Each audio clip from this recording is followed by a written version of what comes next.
I'm Mike Vadalero with BoatUS Magazine. Today I'm on my boat to talk to you about using your trim tabs. I'm not going to talk about engine trim today. We covered that in a previous video. If you need to see that, find it on our BoatUS YouTube channel or at BoatUS.com/magazine. Today we're going to focus on trim tabs. I'm going to show you how the controls are set up, show you what they do at the stern of the boat where you can actually watch the tabs working, and then we're going to get up and run on plane, and I can show you the practical effects and a few little advanced things that you might want to try next time you're out. On your dash you'll have a panel that controls your trim tabs. Most panels are set up like this, with bow down being forward and bow up being towards the stern of the boat. When you push these buttons or joysticks bow down, you are deploying the trim tabs. You are deflecting them downwards into the water, which will lower the bow. When you pull back on your tabs, you're retracting the tabs, you're pulling them back up, which will raise the boat back to its normal running position. Your trim tabs can either be mounted in pockets like these here, or they can be flush mounted to the transom, in which case they stick out from the back of the transom a little bit.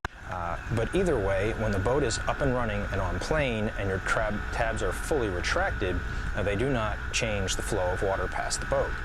However, when you push bow down and start to deflect those tabs into the path of the water, they will start to lift that side of the stern. Okay, so we've taken you through how the panel works, showed you the tabs in action. Now we're going to get up to speed, get the boat on plane, and show you the practical effect. Here we go.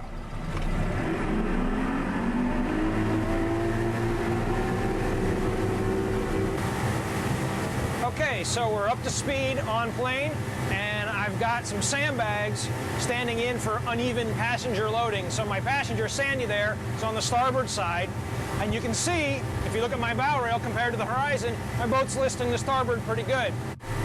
So the nicest thing about trim tabs is they are independently controllable, which allows you to correct for this. So I'm going to come over here to my port side tab, push that button forward for bow down, in about a half-second burst, and you see the boat leveled right out. Here it is again. I'm going to back it off. There's my list. Port side tab, bow down, and I've corrected for my uneven passenger loading. Now, another use of trim tabs is if you're headed into a quartering sea and you're taking some spray over the side of the boat,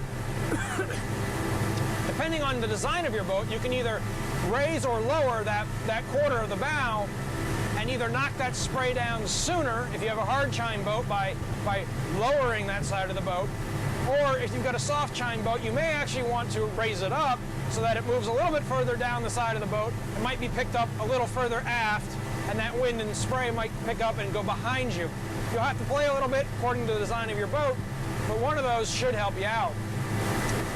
So I hope you learned a little bit today about using your trim tabs. For more videos, go to BoatUS.com/magazine.